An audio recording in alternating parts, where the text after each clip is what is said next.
group who have connections, and they'll be able to direct you. So it's not very hard to find other groups. They may not get together in kind of international conventions, but they will know of one another's existence, and local groups may get together. Toch is het nog niemand gelukt er één vinger achter te krijgen. Alle zaken lopen stuk omdat er geen bewijs is. En omdat er geen bewijs is, kan het niet waar zijn. Dat is de reactie van hulpverleners, politie en iedereen die ervan hoort. There are a couple of issues in these ritual abuse cases that divide people, the fight against belief. One is the description of pornography, where children described being photographed in sexual and in kinds of situations. And people investigating expect them to find the pictures so that they'll have the proof. When the pictures aren't found, and somehow routinely the pictures are hidden or lost, when people do not find the pictures, they are likely to discredit everything else the children say because of their disappointment and anger at being led to expect physical evidence that isn't there. The same kind of argument is even stronger when the children describe being involved in murder, because then people demand that there be missing people and they demand that there be bodies, and there's no direct correlation with either of those. So the children are punished. The children are blamed for lying when the truth doesn't emerge. Zo vergaat het ook de slachtoffers in Nederland wanneer ze naar de politie gaan. De stichting Stop Seksueel Geweld tegen onze kinderen behartigt in ons land de belangen van slachtoffers en ouders die met rituele kindermishandeling te maken hebben. Een advocaat van de stichting geeft aan wat er gebeurt als ze aangifte willen doen bij de politie. Die aangifte die wordt als het ware gemodificeerd, zeg maar. Er wordt mishandeling van gemaakt. Het rituele wat erbij is, dat wordt weggesneden. Zodat degene die aangifte gedaan heeft zich tekort gedaan voelt. En wat we ook al meemaken is dat de aangifte überhaupt niet serieus genomen wordt. Dat er geweigerd wordt om een procesverbaal op te maken. Dat was de ervaring van de slachtoffers in deze reportage. Bij het natrekken van hun verhalen, bijvoorbeeld in het geval van oude Ekela, ontkennen justitie en politie dat er verklaringen zijn afgelegd over rituele slachtingen van kinderen en volwassenen. Zowel ouders als professor Mick hebben dat tegenover het onderzoeksteam wel gedaan. Ook in de Amsterdamse zaak ontkent de politie iets af te weten van rituele slachtingen. Toch is de politie wel op de hoogte. De ouders hebben daarvan de schriftelijke bewijzen in handen. Dat deze zaken niet serieus worden genomen of nauwelijks worden onderzocht, lijkt in Nederland de standaardreactie van politie en justitie.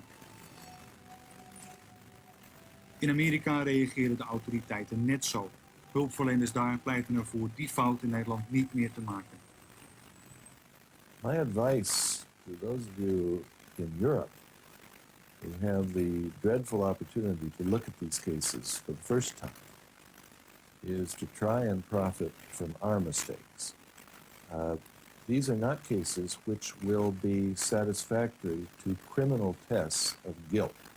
Your first goal should not be to figure out who you're going to put in jail or who is going to be arrested for these crimes. People will fight over that and destroy any understanding of what might be happening to the children. I would hope that there's someone in Holland who will take charge of finding out what happened to the children and learning why. And only then, after validating that such things really do happen, and that there are people who have the knowledge and power to brainwash children into silence and terror, that only then will people use that intelligence to try and figure out how this can be stopped and who can be held responsible. In de eerste plaats moet er hulpverlening zijn. Omdat het gaat om satanische rituelen hebben de slachtoffers te maken met een geestelijke macht die hen gevangen houdt. Die macht moet worden doorbroken. Die Rituale laufen am Körper, sie machen die Psyche mit kaputt, aber sie machen uns auch geistlich kaputt. Und da ist nur eine ganzheitliche Hilfe möglich, um auf allen Gebieten heil zu werden, frei zu werden. Was die Satanisten zum Beispiel tun, ist alles, was Gott in der Schöpfung angelegt hat, pervertieren. Sie wollen alles in Schmutz ziehen und alles in die Umkehrung bringen. Das, was gut und schön, ja fast heilig ist von Gott, die Sexualität zum Beispiel, pervertieren, deshalb so viele Vergewaltigungen oder mit Tieren. Alles, was geistlich Gott aufgebaut hat, in Schmutz ziehen, wie zum Beispiel ein Abendmahl, dass das eben mit Tierblut praktiziert wird oder Tierfleisch bis hin zu Menschenblut und Fleisch. Praktisch auch nur das, was in der Bibel steht, in die Umkehr bringen. Sie beten Luzifer an, anstatt Gott. Und um diese Dinge zu zerbrechen, die Macht dieser Rituale.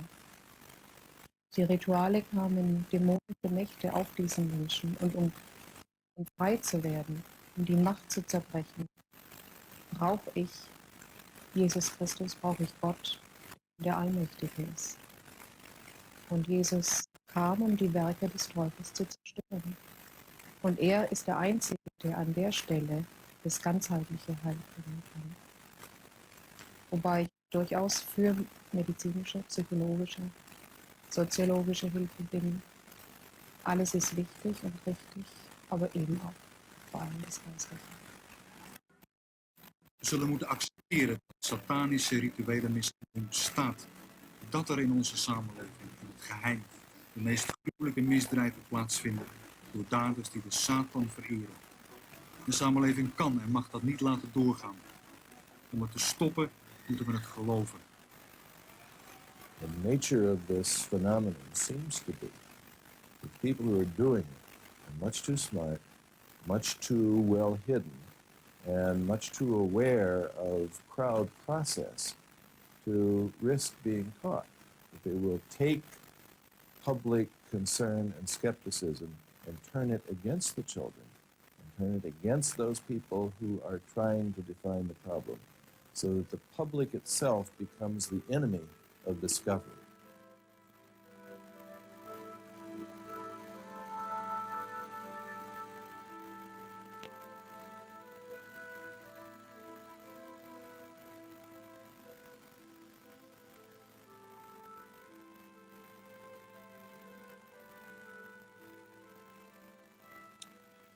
We kunnen ons voorstellen dat u na het zien van deze reportage er enigszins beduust bij zit.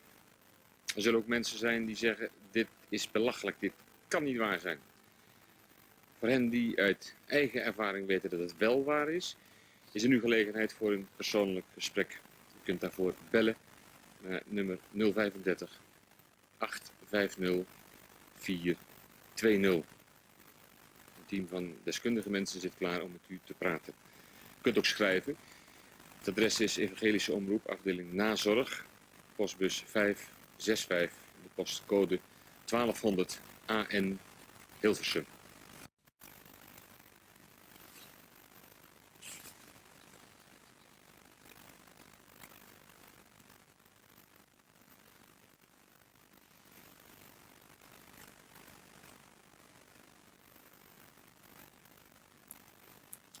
Dit was vanavond Tijd zijn. Ik wijs u nog even op het programma Na ons. Ook daarin wordt ingegaan op de zojuist gemelde gruwelijkheden. Goedenavond.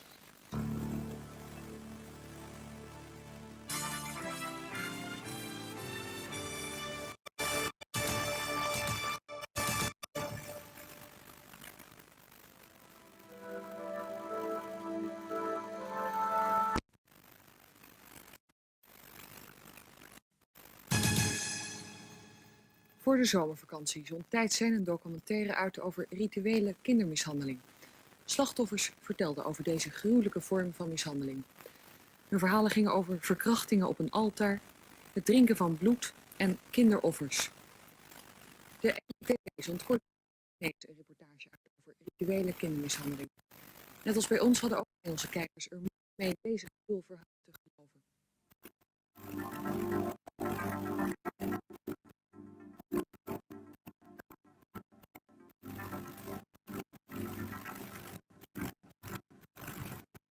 I think that to just look at what these children are saying all over the UK, in other parts of the world, and say to people, well, what do you think it is?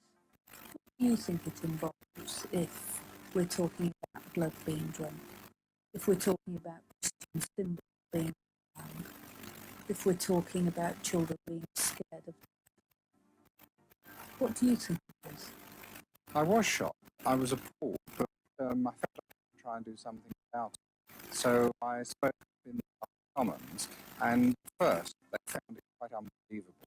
And then I secured a debate on the subject, and the Home Office, after my contribution, started to take it very seriously. And I can assure you now, the British Home Office are taking the whole subject much more seriously. The issue of sexual abuse generally is not very well listened to in this country. I don't want to believe. And particularly with this type of sexual abuse, such horrific stories, there was a great resistance, not just with the public, but with police and social services alike, in listening to the children and believing.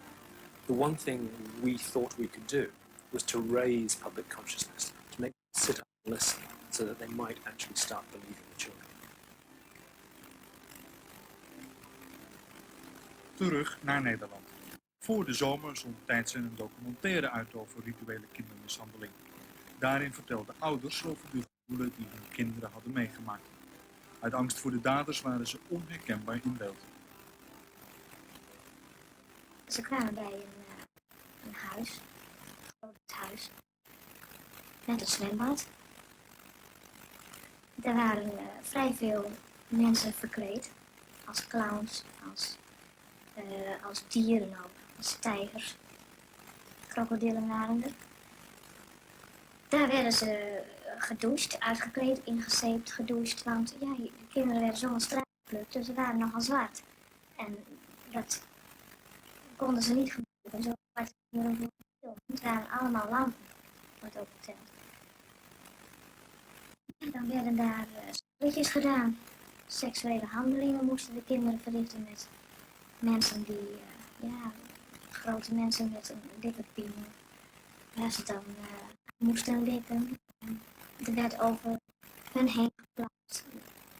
Ze moesten poep uit mensen trekken. Ze moesten met elkaar ook dingen doen, moesten elkaar stokjes aansteken, moesten op grote vrouw, op een volwassen vrouw liggen. Kinderen vertelden niet alleen over seksueel misbruik, maar ook over mensenoffers. Voor ons, ja, eigenlijk niet te geloven, maar dan begint hij over mensen. Een kindje wat is misgegroeid, wat eigenlijk loopt of kruipt op zijn armpjes, wat een misvormd gezichtje heeft, wat heel moeilijk spreekt, ja, wat een heel andere taal gebruikt, Chinees, heeft hij het over. Het is ook een bruin kindje met krulletjes. En dat kindje dat wordt op een gegeven moment op een stoeltje gezet. Er komt een geel kruis op het buikje van het kindje. Het is bloot, hè, helemaal naakt. Onze kinderen die hebben witte pakjes aan. En dan mijn zoon noemt dan bloedverzameling. En dat vond ik eigenlijk, ja, zo griezelig ook, hè, dat bloedverzameling. Maar in ieder geval, het meisje dat is dan vastgebonden. En dan wordt het geslagen door volwassenen. Het wordt geslagen in het gezicht. Een bloedlip. De lip wordt kapot geslagen, een bloedneus. En dat kind huilt. En dan komt er een grote prijs op die mond. Want dat geluid moet niet hoorbaar zijn. En dan wordt het... Dan moeten de andere kinderen ook slaan, stokken. Ze moeten het kindje ook steken. Ja, met messen, een zakmes heeft hij het over. En dan, het wordt geschopt.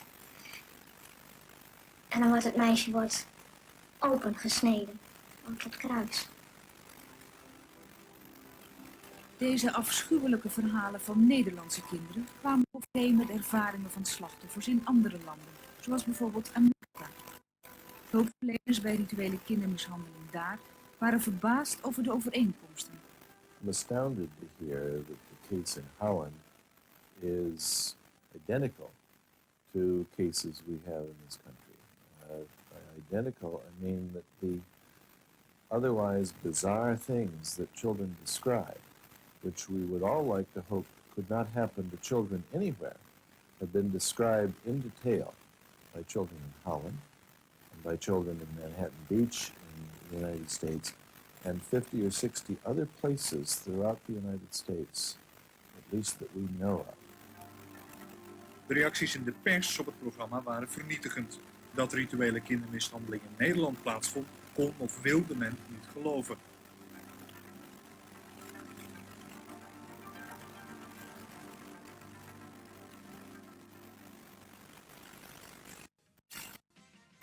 Een maand later in Engeland een soortgelijk programma uitgezonden.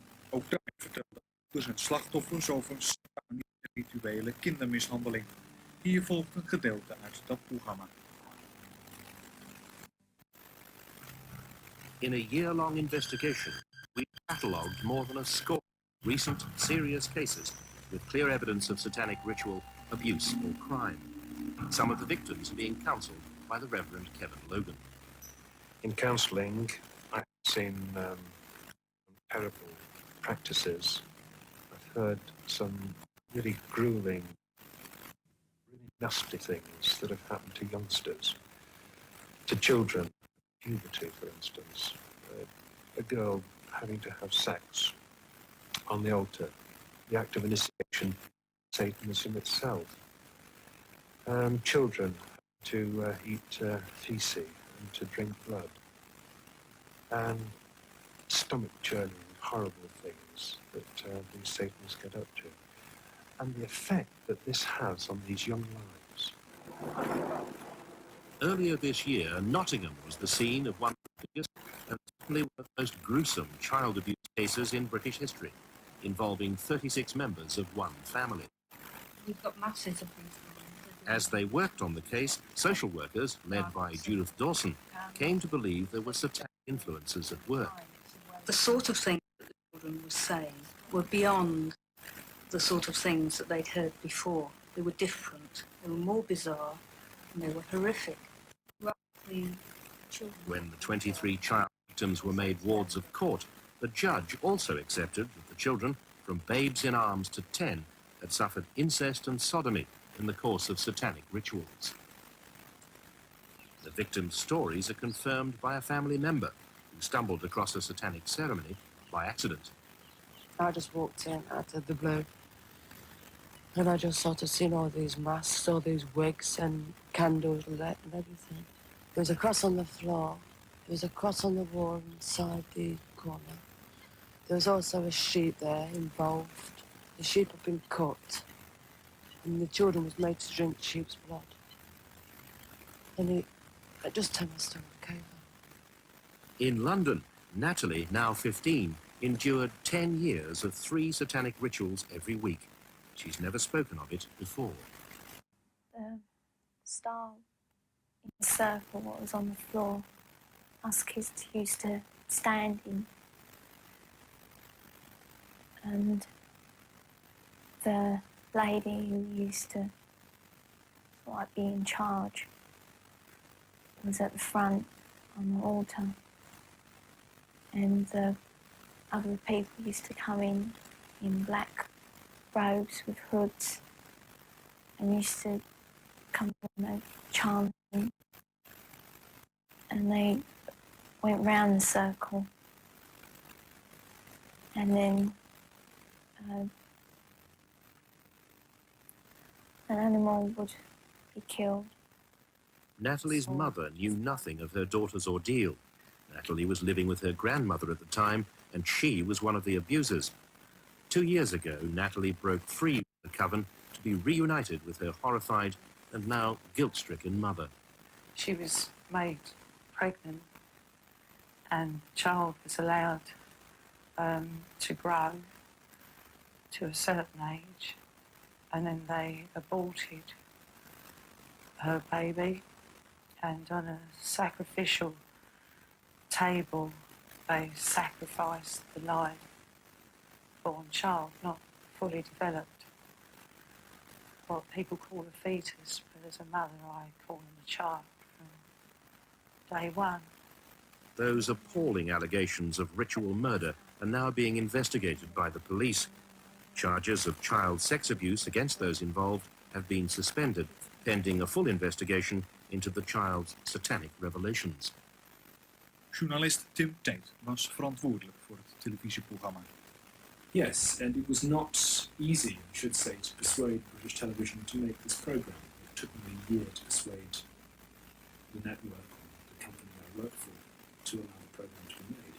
The idea behind it was to make the public, to make the police, to make some social workers aware of a problem which appears to have existed for a long time, but is only now beginning to be disclosed. And throughout this country there is very little understanding of a very, very difficult problem. So the aim of the program is simply to make people sit up and take notice.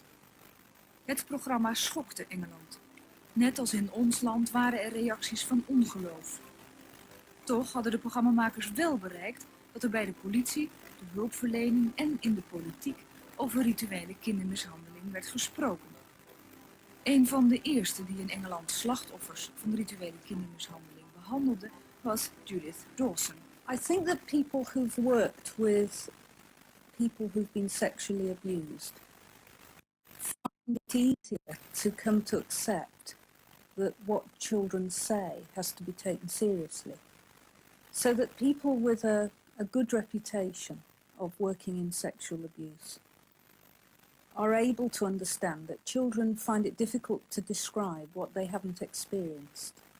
And that in that sense, they're almost more reliable witnesses than adults. A child who's able to describe to you what sticky red stuff in a cup tastes like, to adults who've never tasted blood, of course has to be taken seriously. But there's been a mixed reaction. At first, I think people found it unbelievable. But as I say, those people who have a good, solid experience of working in sexual abuse find it easier. And then, of course, we began to make contact with others who'd also been hearing these stories. Doug Harris werkte bij een christelijke hulpverleningsorganisatie. Opvallend was dat veel slachtoffers juist bij hem hulp zochten. Yes, there were a number. I mean, as a result of that particular program and as a result of articles afterwards, we have had a number of inquiries come through onto the main occult line that we have.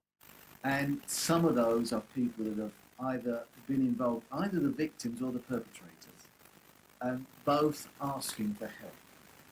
Both types of group are asking for help. And so at this point in time, we are going through. Some just need counselling, and we're finding the people in the area that can counsel, can help them. Others, of course, are now police matters, and they've been passed on to the police, and they are seeking to work through what will happen, whether prosecutions will take place in the future. And we are, I suppose, because we have this national occult line, and because it still has quite a high profile, we're still getting people coming forward that want help, that either have perpetrated it, been involved, or have been the victims of it. Ook de politiek reageerde op de uitzending over rituele kindermishandeling. Well, I felt it was my duty to inform the nation, and certainly to inform the British government, so I spoke out in the House of Commons one afternoon. And I really felt that I wasn't terribly believed, and people thought this was quite a humorous thing. So I went a stage further and secured a full debate on it in the House of Commons, and I put forward a lot of evidence to the Home Office, and in their reply I could tell that they are taking the subject very seriously. And in fact now, behind the scenes, they are cooperating with me, and I'm able to send them all the evidence that comes to my hand.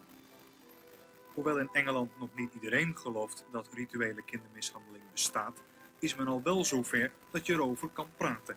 Daarom durven nu ook slachtoffers met gruwelijke ervaringen naar buiten te komen. De eerste die dat deed was Audrey Harper. Somebody's got to speak out, if only to help those that are still involved. There are young children, there are teenagers still being recruited.